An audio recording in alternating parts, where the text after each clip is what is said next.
And now we have our fun extra compost cookie. What are they called? Ingredients. Yeah, ingredients. Thank you. Hey everyone, it's Nea. Welcome to Recipe Drop. Today we're making compost cookies for Earth Day. These are really fun because I kind of just threw really random things into this recipe. I threw some goldfish in there, some salted peanuts, some coffee, even some whiskey. I really hope you like this recipe. It's super easy and it's really fun, and why not make compost cookies for Earth Day? So let's get started. So the first thing I'm gonna do is actually grind up these hazelnuts. So you could use hazelnut flour, but I find it's easiest to just grind them yourselves. Sometimes hazelnut flour can be kind of expensive and hard to find. So this is 142 grams, which is about a cup. I'm gonna grind them until it's pretty finely ground. We also wanna make sure not to grind them so much that they turn into like a nut butter.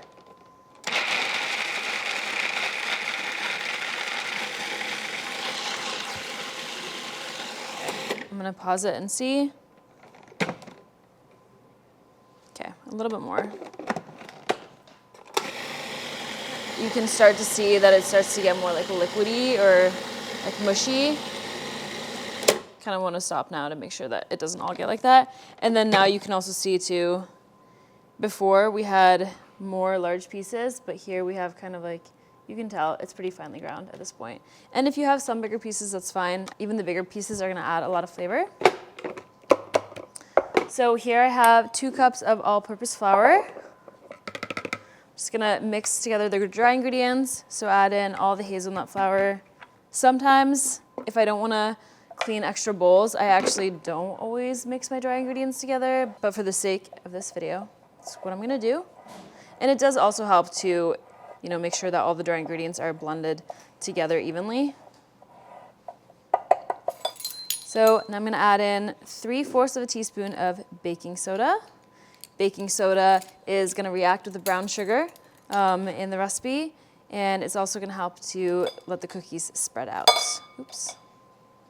It's a little chaotic, these things. I'm also adding 1/2 teaspoon of baking powder.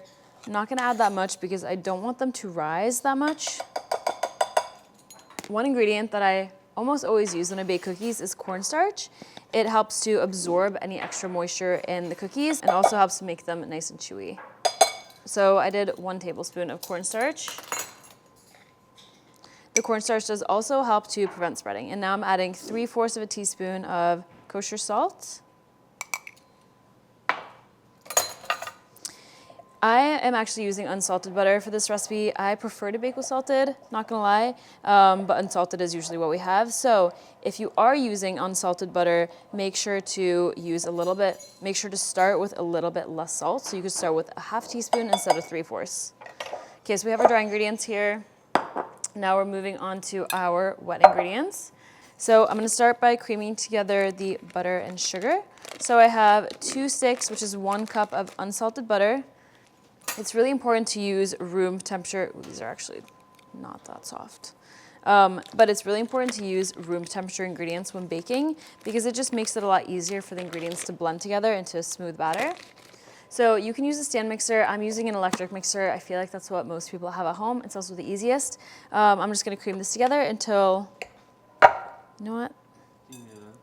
I'm gonna pop it in the microwave for a hot second. So usually I will have taken the butter out for like 1/2 hour or an hour before I start baking just to make sure it's softened. But in this case, it's not quite as softened as I want it to be. So I'm gonna microwave it for like 10-second spurts. You wanna really keep a close eye on it because it melts very fast. I love this microwave. Yeah, it's the worst when you're trying to microwave butter and then it actually all melts. I've done that a lot. Let's see.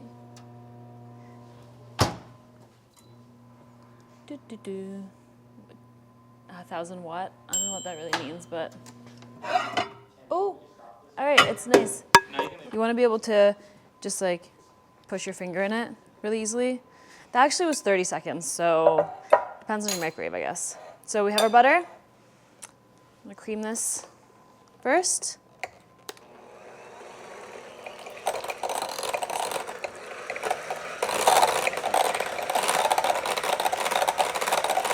I'm not gonna beat it. I'm not gonna add too much air into the butter before I add the sugar. So here we have 2/3 cup of light brown sugar.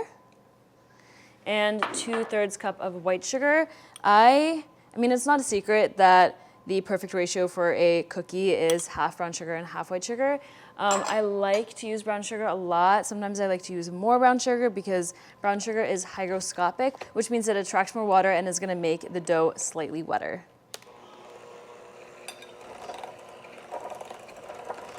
So I'm just mixing it on medium speed now until it's nice and combined and slightly fluffy. I'm not gonna overmix it because then you risk of adding too many air bubbles and then having them deflate too much in the oven. Another thing on brown sugar is that brown sugar is gonna make chewier and denser cookies versus white sugar is gonna add that crispness. So by adding 50% brown sugar and 50% white sugar, you're gonna get that perfect ratio between chewiness and crispy edges. So now I'm gonna add a teaspoon of vanilla extract.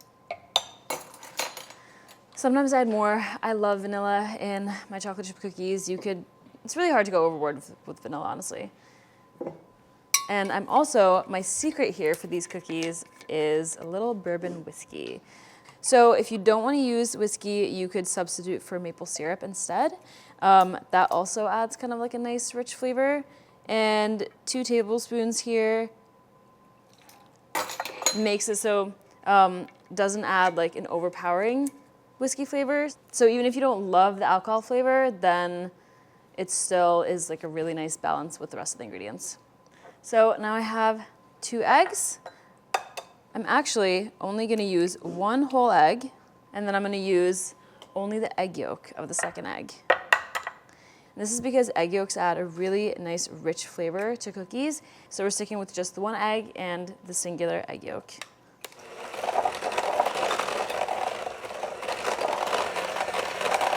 And here is when it's actually really important that you're using room temperature eggs and butter, because if you're not, then the butter and the eggs are kind of gonna separate. So you can see up here, you can see that it's a very homogeneous batter and the eggs and the butter have not separated. I've made that mistake a few times too. So now I'm gonna add in our hazelnuts and the flour. So this part, I almost never use a mixer. Sometimes if I'm using a stand mixer, I will mix it until it's just barely incorporated. But I like to use a spatula. This one from our Food52 collection is really nice. I love the wooden handle. So I'm just gonna mix this together until all the flour has been incorporated. So these are obviously not chocolate chip cookies, but they're kind of like chocolate chip cookies because we're gonna add chocolate in them. So it's just kind of like a rendition. It's like a chocolate chip cookie on steroids with like a bunch of extra things. And fun fact, chocolate chip cookies actually kind of what got me this job. It's what I made for my video, and it's a recipe that I had made myself. So yeah, cookies are probably my favorite thing to bake. I feel like they also are the easiest to make. And there are so many fun ways to change up the ingredients to make the cookies exactly how you want them to be. So depending on if you like chewier cookies or cakier cookies or crispier cookies like Tate's. So I have 1 tablespoon of coffee grounds. And the coffee grounds mixed in with the hazelnuts and the bourbon are just like a great flavor combination. Okay, I'm gonna taste, see if I need to add more salt.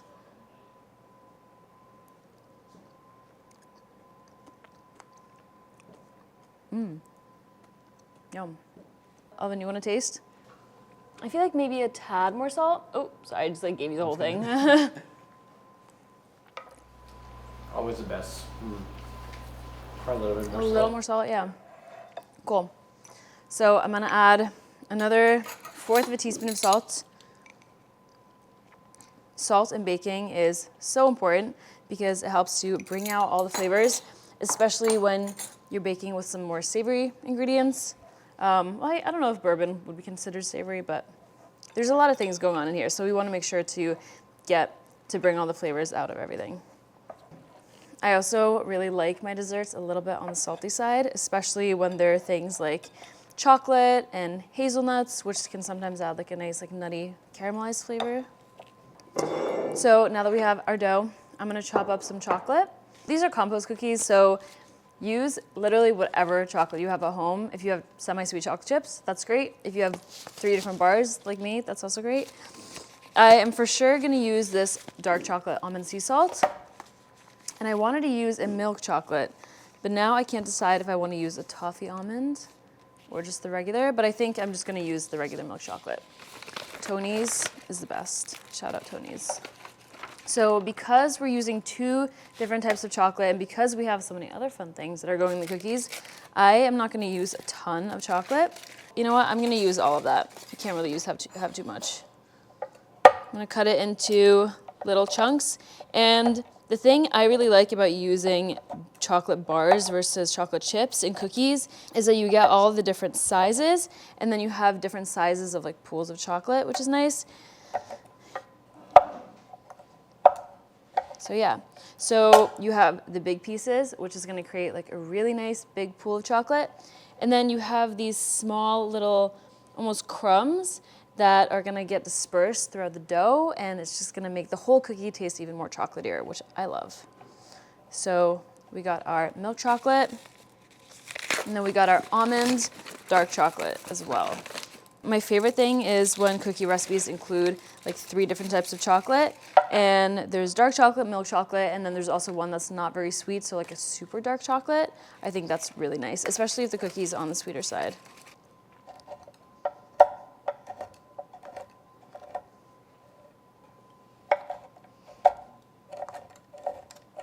So I'm actually gonna set aside a little bit of chocolate for the tops of the cookies later.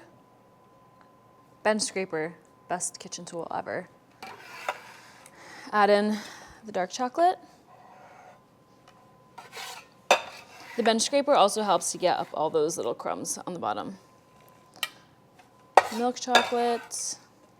We have some salted peanuts. We have goldfish.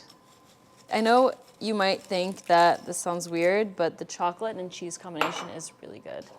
And then we also have potato chips. These are just regular salted Cape Cod potato chips. I like these because they're a little bit thicker and don't break as easily, and it feels more like a chip when you're eating the cookie. So here I'm gonna stir in the ingredients without breaking the chips too much, which can be hard.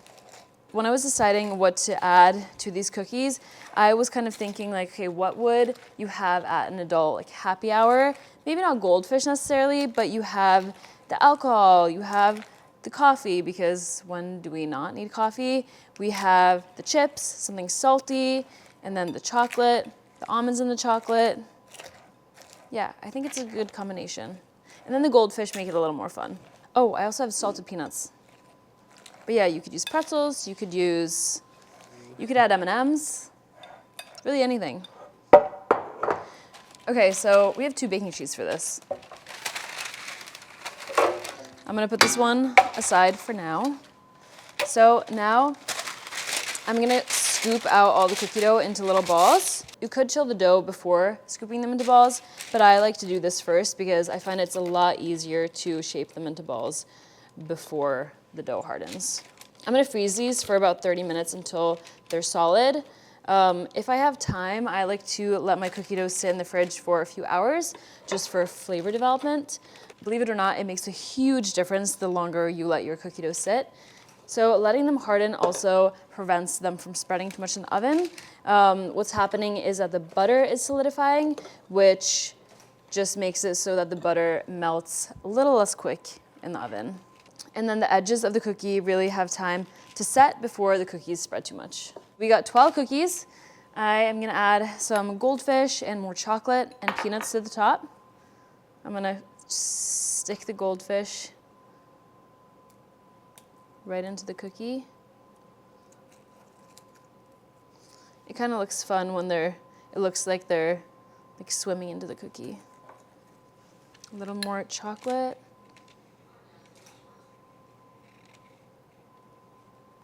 Okay, we've added enough chocolate. This looks great. I'm gonna go to the walk-in and freeze these for about, I think, an hour. Welcome to our walk-in. I'm gonna leave them right here. Okay, so I think they've been chilling enough, so I'm gonna go get them. It's also like the perfect time for a midday treat, like an afternoon sweet treat. So to bake them, I have just a regular sheet pan. This one's actually by Heston. It's amazing. It doesn't do that weird little like thing in the oven where it bends and pops. They're amazing, and it always gives such a nice color to the bottom of the cookies. I like to bake these 6 at a time, just to give them enough space to spread out. And while these are baking, I'm gonna pop the other ones back in the fridge, just to make sure that they stay solid. Okay, into the oven. We're actually gonna go plot twist over here. All right. So those are gonna bake for about 15 minutes until they're nice and crispy on the outside and still a little soft and gooey on the inside. Okay, they look done. It's been about 16 minutes, I will say. What I'm gonna do too is give them a nice slam on the counter. It's pretty loud. This next step is a super important step, and do not skip this because I find this very critical to these cookies. So take a round cookie cutter, and then what you're gonna do is put it around the cookie, and then just go like this to kind of crunch up the top and form it into a very circular cookie. I think it really makes the texture of the cookie a lot more interesting. Kind of squeeze the cookie in there. I think it makes the cookie almost chewier, if that makes sense. So yeah, you can see it has all these nice cracks on the top right now. I'm gonna sprinkle with a little bit of salt. I would prefer to use flaky sea salt, but I'm just using regular kosher because that's all I could find. Now I'm gonna let these cool for a few minutes. You can eat them warm if you want, or if you're like me who actually prefers your cookies a little colder, you can just wait until they're totally cool. Okay, should we rip one open? Yeah, let's do it. Which one looks like the most? I feel like let's do this one. This one's calling my name. Ready? You wanna see? I love when a cookie is like underbaked in the center. It's so good. It's crazy good. Let's taste. I wanna get a goldfish.